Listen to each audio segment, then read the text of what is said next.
أيه السلام عليكم ورحمة الله وبركاته. أكما سنتين شير قدا هندم دقيقة سنيو أكا سنتين شير قدا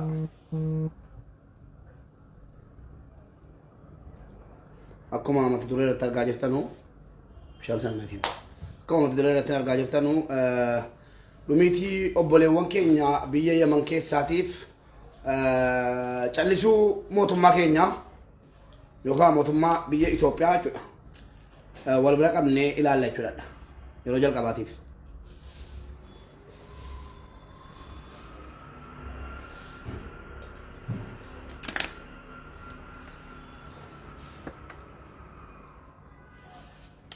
Hundumti keessaniyyuu obbolaa keenyaaf sagalee ta'uun dirqama. Obbolaa keenyaaf sagalee ta'uun immoo dirqama paartii siyaasaa mootummaa biyya bulchaa jiru yookaan immoo paartii mormitootaa yookiin immoo paartii wayii ilaallatu. Kun dhimma obbolaa keenyaati. Kun dhimma keenya. Dhimmi gubachuu obbolaa keenya. Dhimma hunda keenyaa ta'uu qaba. Kanaaf hundumti keessaniyyuu sheer godhaa. Garee adda addaa irra facaasaa. Namoota adda addaa affeeraa hiriyoota keessa nama 30 ergaa. Nama 50 ergaa. Nama feesbuukii keessa jala jiru hundatti ergaa.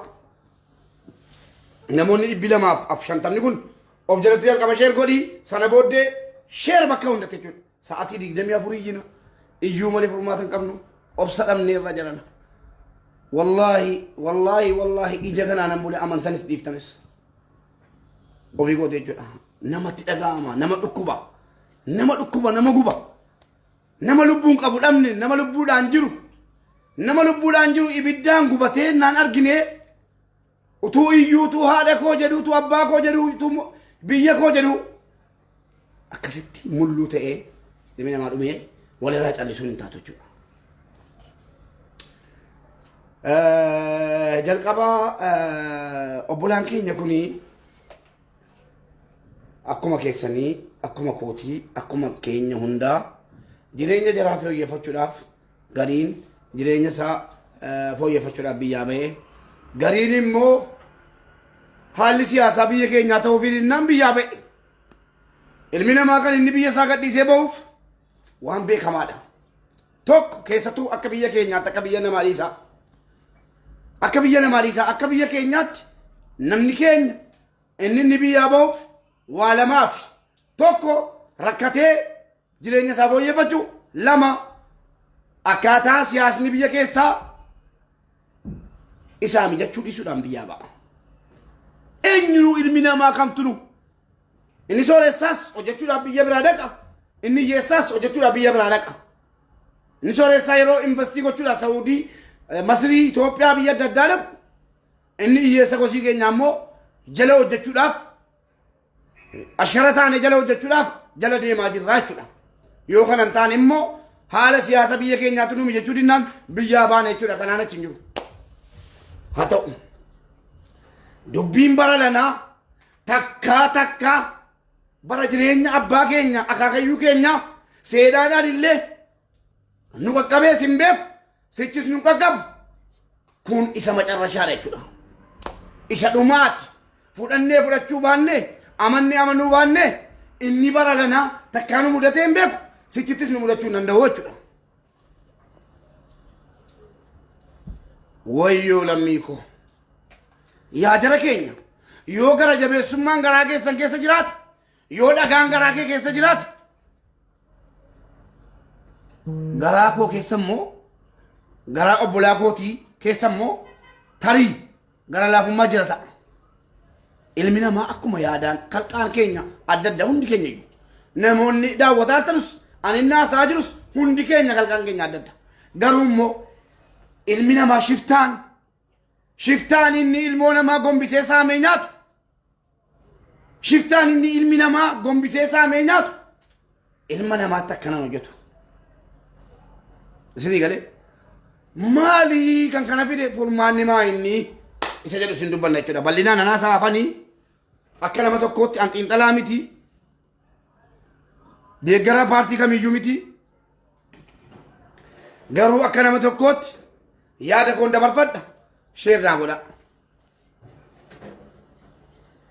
yaa jara keenya nu warri biyya alaa kun maal hojjenne miidhaa maalii biyya keenya irraan geenye mootummaa keenya irraa miidhaa maalii geenye rakkoon keenya maa inni hireen ijoollee Saawud Arabiyaa maa inni hireen ijoollee Yaman amma nama 700 man tokko keessatti hidhamanii jiran bilbilanii naasabaa jiran kun maa inni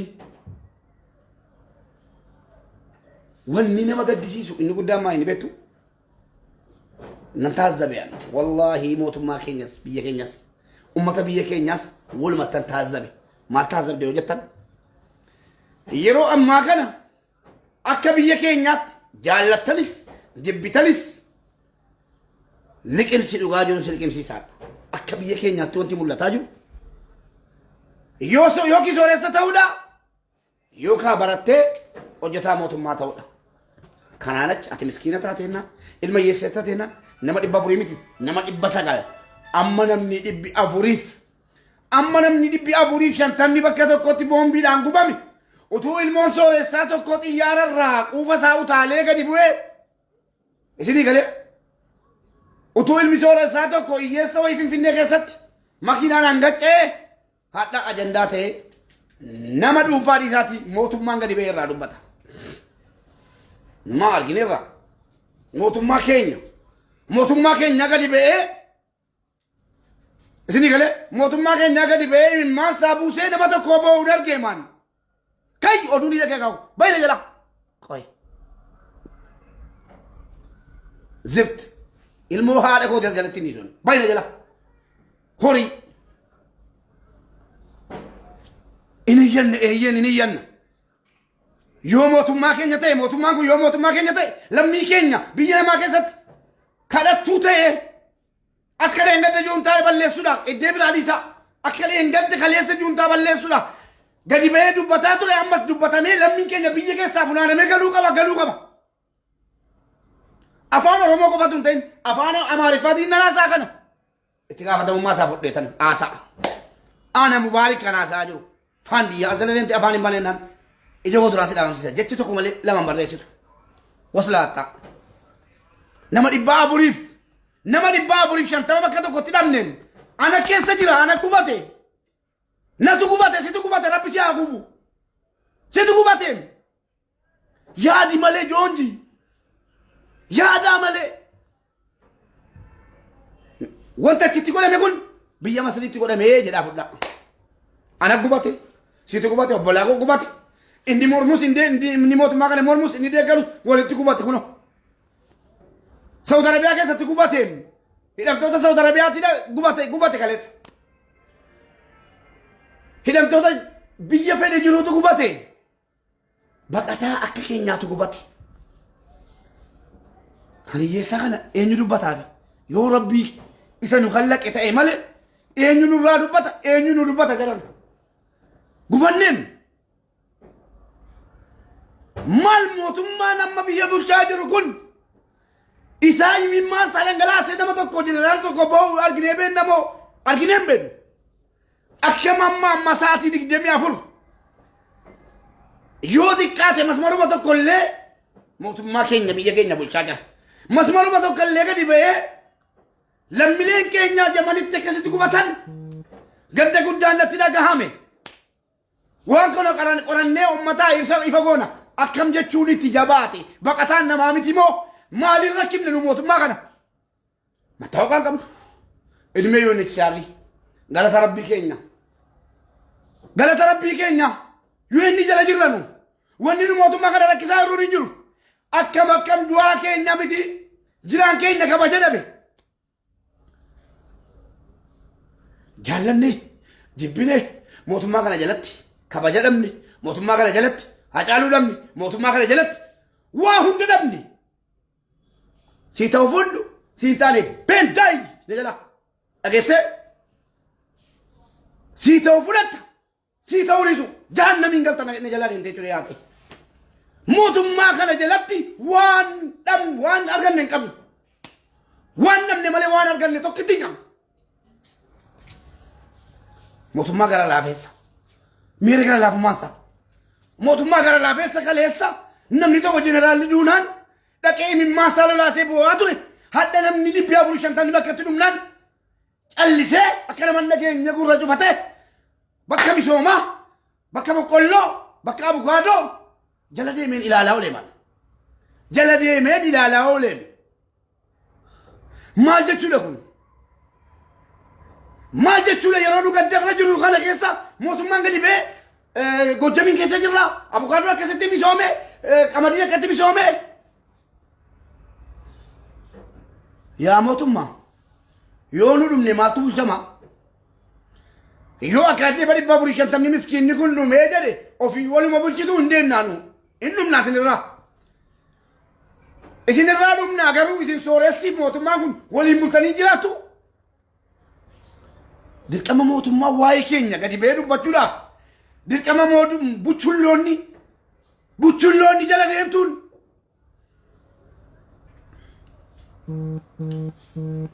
dirqama miidiyaan buchullaa miidiyaa Itoophiyaa keessaa asla miidiyaa jedhee hin beekan waa'ee hangaarii dangaa'ini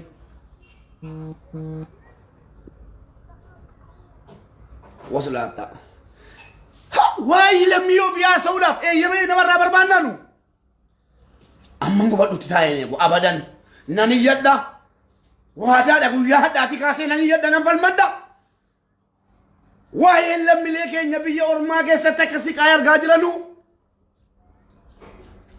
jaallattanii jibbitanii itti gaafatamaan mootummaa biyya Itoophiyaa bulchaa jiru si ta'a si ta'eera walii galla kottaa ayyaana an takkaa guyyaa tokko mormees hin beeku deeggarees hin beeku mormees hin beeku kana dhugaan jiru laa alana faallaa walitti galla dhageessanii faallaa walitti galla wallaahi laazim guyyaa tokko dibee deeggaree hin beeku guyyaa tokko baay'aa mootummaan koo rabbii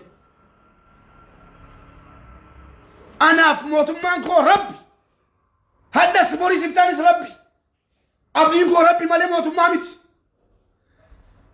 an mootummaa kanarraa shilingiin barbaadu an mootummaan kun gadi ba'ee peeji isaa irratti waa maxxansuudhaaf mootummaan kun gadi ba'ee waa'ee lammiilee gubatan kana miidiyaa ajajee dubbachiisuudhaaf dirqama saba biraa ta'uun qabaan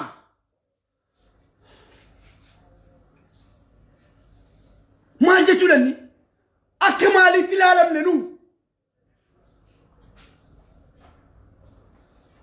waa'ee biyya keenya kalaama tokko guyyaa tokko dogoggoree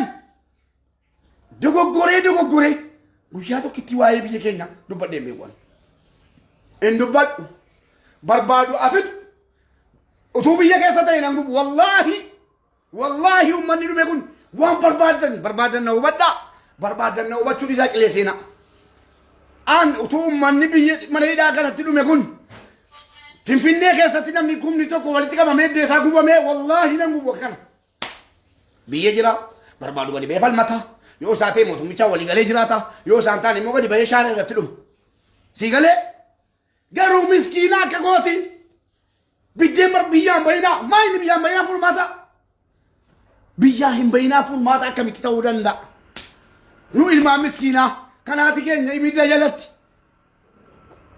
kanaati keenya zalaalam aalamii ibidda jala teessee nu guddifte gariin gotiin gootiitu waliin argin biyya akiraan nurraa deemte gariin immoo kan haadha miskiina biyya namaa keessa teessee xooraa jirtu lammiidhaan bahara qaxxaamuree Yaman galee baatee achi ce'ee Saawud Arabiyaa galee hadda namoonni isin OBN irratti affeeraa jirtan warra dhabii OBN irratti jinni irratti affeeramaa jiru warruma bahara sana keessa wanti yaa jara keenya wanni nama gaddisiisu maal beektu warra affeeramtanii miidiyaa garaagaraa irratti dubbatan Saudi Arabiyaa keessa akka Saudi Arabiyaatti dubbadha. Warri Saudi Arabiyaa keessa miidiyaa OBN irratti affeeramtanii haasaa turtan hiriyoonni koo maa gadi baatanii OBN fudhatti qabdanii waa'ee kanaan dubbatin. Lammii miti warri dhuman kun. Lammii miti erga yoo miti iyyaarra. Abdulaziz gowwaan si'i gowwaan macarashaan si'i. Faan biyya deemne jala. Heet saab waa tokko na jalaan gootu beenu. Lammii miti kun. Maaliif waa'ee lammii keenya nu laallanne akkam nu dhimne dirqama aktivistii qabaachuu qabna. Dirqama nama eeggachuu qabna waa'ee lammii keenya haasa'uudha. Yaa uummata jalatti deemtee boosuu maan kee qabamu. Hin boo'ine jala deemtee. Sheer godhii walla geessisi. Sheer godhii walla geessisi. Eeyyeen dhagayeera mootummaan al tokko wayii dubbateera waa inni dubbate dhagayeera. Wanti inni dubbate yeroo nu xiyyaaraan nama kuma tokko finnu lammaffaan innaa nu xiyyaara erginu inni nu finne immoo faca'ee gara Yaman deeme adeemu maala godhu carraa isaati yoo hiree isaati yoo gariin jiraachuu hin dandeenye hidhataa gandaatiin shororkeeffama gariin akka jiraatu dhabee biyyaa faca'ee ba'e. Eeyyeen gaafa baanu biyyaa mootummaa baqannee baane ana ka dhuunfaa kootiitti maqaa biraatiin nan biyya keessaa ba'e.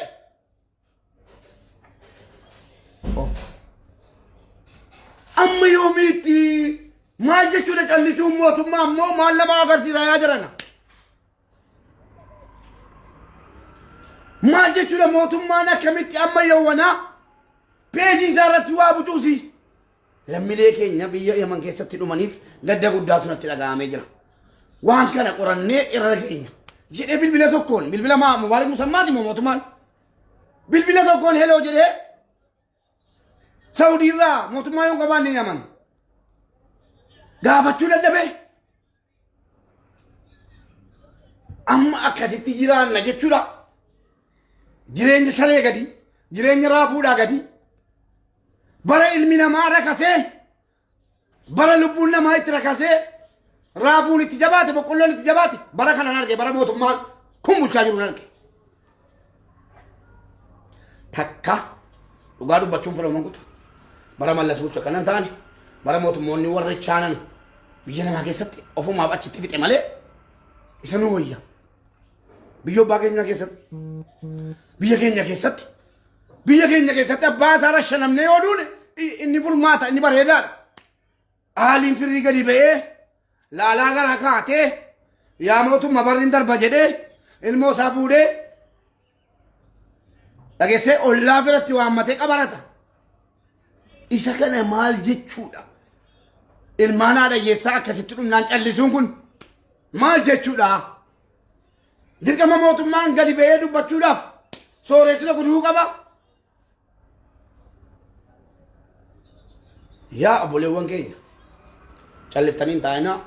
Callisuun furmaataa miti bakka jiru iyyadhaa falmadhaa utuu mootummaan Yamanii duraan ijoolleen kun yeroo jarri iyyanu yeroo nu iyyinu biyyatti galchee kun hin jiru ammas wanti nu mootummaa kana gaafan isinii galee kun gaaffii seeraati gaaffii mirgaati wanni nu mootummaa kana gaafannu obbolaan keenya akka jarri galanuuf karaa nabaluumuu fi mootummaa Saudii sa'aatii 24 keessa ummata imaleedhaa Saudii keessa jiru nan galcha jedhee jira.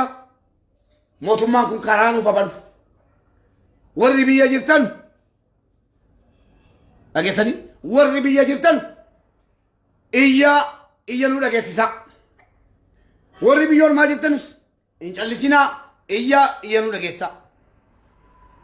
Isinii galee Saawuz Afrikaa keessatti yeroo obbolaa keenya irratti goommaan fannifamee gubamu Mallas Zeenaawwii bulchaa ture.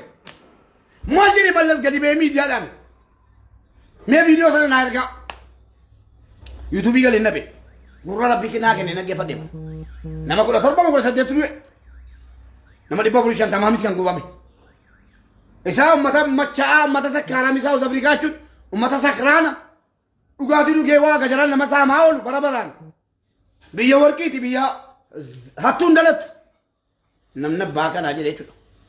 Gadi ba'amee dubbatamee iyyamee wacame. Yeroo barana namni 12 Liibiyaatti qalamu tuutaa bicaadhaan ajandaa addunyaa ta'e BBC miidiyaan addunyaa hunda gabaasa. Maal mootummaan kanarraa dubbachuu maaltu eellaasi? Maaltu isa jallisiisi?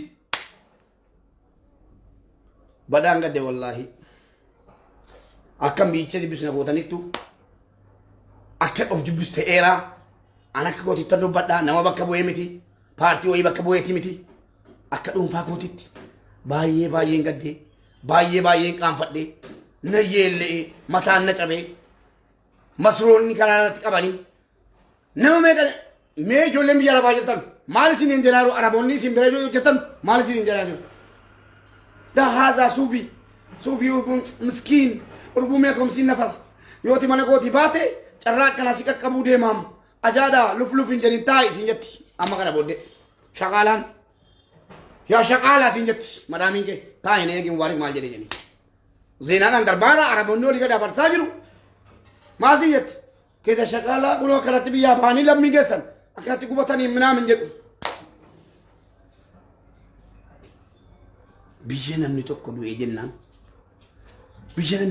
jennaan Indoneesiyaadhaa gattaani biyya tuffatamu hin jiru biyya keenya tuffatamaa Indoneesiyaadhaa gadi taaneen jaran Indoneesiyaan tokko duutee jennaan alaabaan biyya Kuwait kan Indoneesiyaa wajjin gadi bu'ee ooleen gadi bu'ee walakkaa irratti fannifamee oole akka biyyattitti lammiin keenya 450 du'ee jennaan akkasitti xiqqaannee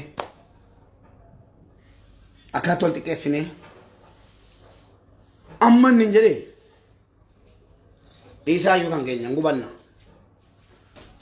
amma paarlaamaa mootummaan keenya gara paarlaamaa dhaquun isaa nafuu bakka walgahii guddaas dhaquun isaa nafuu dhugaa rabbii dubbachuudhaaf callisee akkasitti taa'ee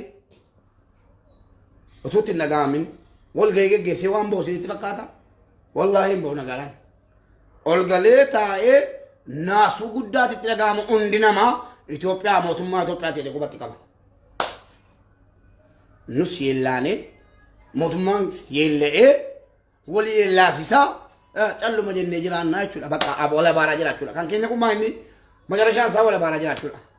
Xumura irratti wanta gorsa sinii kenna obboleewwan koo haasa'uu illee danda'an jiru. Tenshiniin ta'e jira. Mataan kun raafamee jira. Obboleewwan koo wanta isinitti himu maa inni warri biyya jirtan akka carraa ta'e viidiyoo kana dhageessan duutanus jiraatanus biyyaan bayinaa amma danda'ame mataa gadi qabadhaati barnoota keessan baradha yoo biyyaa baatan waa kabajan argattan akkanatti gubamtu isinitti maa jirra biyya namaa keessa teenya nuu darbee miti liqeeffannee shamizii geeddarannee birrii 15 shamiziin biyya kanatti liqeeffannee shamizii bitannee mataa barrasannee gasinitti ba'aa jirra fooqii namaa jala dhaabannee makiinaa namaa jala dhaabannee footoo kaanee isin agarsiisaa irraa sana waswaasamtanii keenya seetanii dhugaa seetanii biyyaan bayinaa akka nu biyyaa waan qabne yoo beektu eessa dhaquu guluftu nu lakkafamnee rasichi biyyan teenyu isin warri biyya jirtan mataraa keessan baradhaa waan isin hanqate nu gaafadhaa isin gargaarra dhageessanii isin gargaarra achumatti dhumaa malee biyya namaa hin deeminaa yoo rakkoon jiraata achumatti falmataa du'aa hin bayinaa biyyaan siniin jedha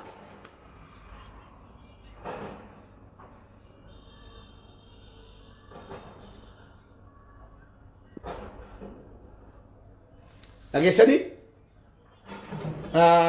warri biyya ormaa keessa jirtan immoo yoo sila sa'aatii 7 hojjettu ta'e sa'aatii 14 hojjedha jabaadha kabaja namummaa keessatti argachuudhaaf dirqama birrii qabaachuu qabdaa hojjetachuu qabdaa dhaabbachuu qabdaa yaa obboleettii koo kun fakkeenya siif haa ta'u jabaadhu of jijjiiri hojjetadhu biyya namaa keessaa galii ati waa qabaannaan mootummaanis ollaanis biyyis maatiinis si kabajaa nooruu ol sii ka'a dhageessanii nooruu ol sii ka'a kanaa jennaan jabaadhu yoo sila halkan tokkitti hojjetaarratti halkaniif guyyaa walitti hojjedhuuti jabaadhu waan ta'e walitti qabadhu abbaatu of mara jedhani gati ta'e abbaatu of mara jedhe boofti numatu of mara malee wanti nu dubbatus wanti nurraa dubbatu hin jiru waan ta'eef aan amma akka fakkeenyaatti fakkeenya gadi bahee mataa isin dhukkubsuun ol bahee malee waa tokko isin dabaluu wal hin baane. Gobaadhuma koo baafadhee mataa isin dhukkubsuun dhufe malee waa tokko gochuu miti. Sagalee ta'an eenyutu sagalee ta'ama jedhan. Namni sagalee ta'an hin jiru gatii ta'eefi jabaadhaa halkanii guyyaa hojjedhaa rabbi isin wajjin haa ta'u akkuma jirutti du'aa walii kadhannaa kanaan achi gochuu dandeenyu hin jiru hunduma keessa rabbiif jecha isin jaalladhaa nagaatti.